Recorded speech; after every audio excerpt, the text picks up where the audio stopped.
Glad to have you back. Now it's time to go right into social media buzz. And Choma Amaegbolam is standing by. Choma, good morning. Good morning, Margaret. Good morning. All right, so what's up with social media? All right, okay, moving straight to the first story. Hours after the Abuja-Kaduna train attackers released a video where they were seen whipping their captives and threatening to abduct President Muhammad Buhari and Governor Nasser El-Rufai, 4 of the remaining 43 hostages were released. According to Malam Takor Mamu, who has been involved in the negotiations for the release of the captives, confirmed that the 4 captives released were Gladys Brumen, Oluwatoyin Ojo, Hassan Lawal, and Pastor Ayodeji Oyewumi. According to reports, the hostages were released by the terrorists at a location inside the forest along the Kaduna-Abuja highway, and they were picked up from there by their relatives. It was, however, not clear whether the victims paid ransom before they were released or not, but the terrorists had recently demanded a ransom of 100 million naira on each of the remaining 43 hostages. This brings the number of the remaining captives to 39. So, Samson, Margaret, now this the government has said that, okay, it's a crime to, pay ransom to these kidnappers, because when you pay ransom, you are indirectly giving them enough funds to acquire more arms, ammunition, and all that. But now they're releasing these 4 extra people. Do you think their family members might have paid ransom, or they just did it out of their free will? Because the other time they said they released some people because they were celebrating, because they were celebrating Salah or something like that. Yeah. So now, do you think these family members also paid money this time, paid ransom, or they just did it? Well, it's difficult to tell, but you can be assured that something happened, and most likely ransom. But I wouldn't want to state explicitly that it was a ransom that was paid for their release. Having said that, it's quite unfortunate that this is even happening in the first place. No one would see that video and then decide that I won't pay ransom if it was one's relative that was there. You would definitely go all out to get your loved one out of such humiliating did basically humiliation, because I'm even struggling to get an adjective dehumanizing to qualify that video we saw. But again, the federal government, yes, in insane crimes you would say it's wrong to pay ransom, it's a crime and all, but considering our realities, you won't blame those who go out of their way to pay ransom. Now, yes, 4 people out, it's still good, but we have 39 people left in there. From the video, we saw women with children and all infants. So you can't rule out the fact that those 39 lives also matter. As much as we can rejoice and be happy that 4 are out and have regained freedom, we still need all 39 to regain their freedom. And the onus is on the federal government to do all they can to ensure that the 39 captives left are recovered, hale and hearty. Hopefully that happens very soon, because they've been there for how many months now? Since March. And you know what they say about justice delayed? It's almost like justice denied in that sense. The heart gets weary, and hope gets dimmed as well. So I hope that they get released as quickly as possible. Yeah, and if you see the guy, that's one of the guys they released, see his face, he doesn't look happy, he doesn't look excited to be out. I think he's just traumatized, based on what he might have experienced in the forest there. He's really traumatized. I don't know how the other people might be faring, how the people still in captive, will be faring now. Margaret, let me take your thoughts. Well, the thing is, we can't say for sure if they paid a ransom or not, because things like this, if the families have the money, of course, no well-meaning family would want to leave his or her family member at the detriment or at the mercy of these people, because they are ruthless people. They don't have a conscience. Their conscience has been smeared with hot iron, according to the Bible. So they are ruthless, and if a family has the money, so they can, well, it's okay to say it like something has rightly pointed out, insane crimes, ransoms are not paid.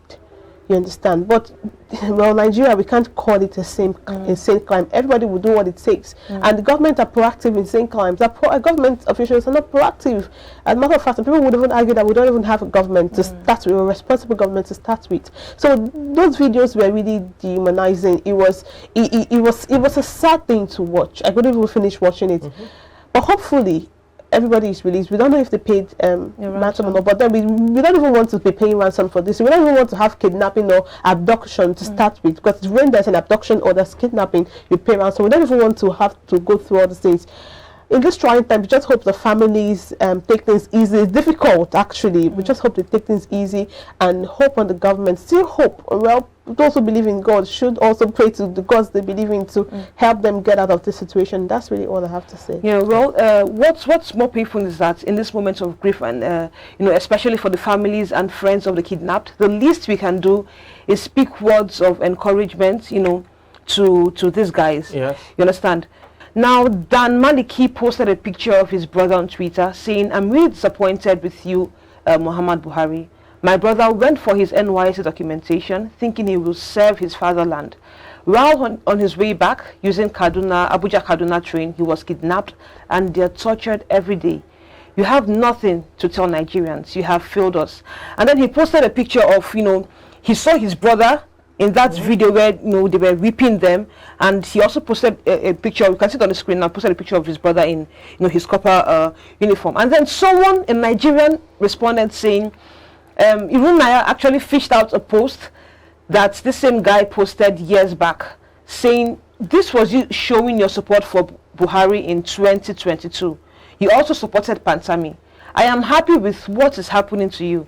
Hopefully it doesn't stop there. Amen. Okay, Michael O replied saying, no matter his choice, that's not enough justification to wish someone ill. Jesus, what's wrong with you? Then someone else, Anthony, also says, LOL, what you ordered is what exactly you got. Now it's your turn. I am terribly sorry for your brother. I wish you were the one in captivity. And Cindy said, I don't know why you all are so mean and insensitive. Someone's life is in danger, bro. And what makes you think it cannot be your turn or someone else's turn, someday? We have gotten to a point in our generation where most people find it amusing to be savage. You understand? Everyone wants to be savage and trend because of their savage tweets or comments, but we should understand that some things are very, very sensitive. There are some times where we need to be humans, where we need to actually extend kindness. The little we can do right now, if you don't have money to give them, if you can't provide a solution, the little you can do is just send words of encouragement to their family members, because they're in a trying moment. Exactly. They are sad, they are pained, they are mourning, they are crying. I know mothers, they won't even eat knowing that their children are out there for over 2-3 months, in the hands of bandits and terrorists. So coming out to say that they deserve it because they voted Buhari in a few years back, that's very sad. We have to understand that some Nigerians, well, not just Nigerians, some people, human beings, do not know how to talk, don't know when to say certain things, don't know how insensitive certain statements can be. You understand?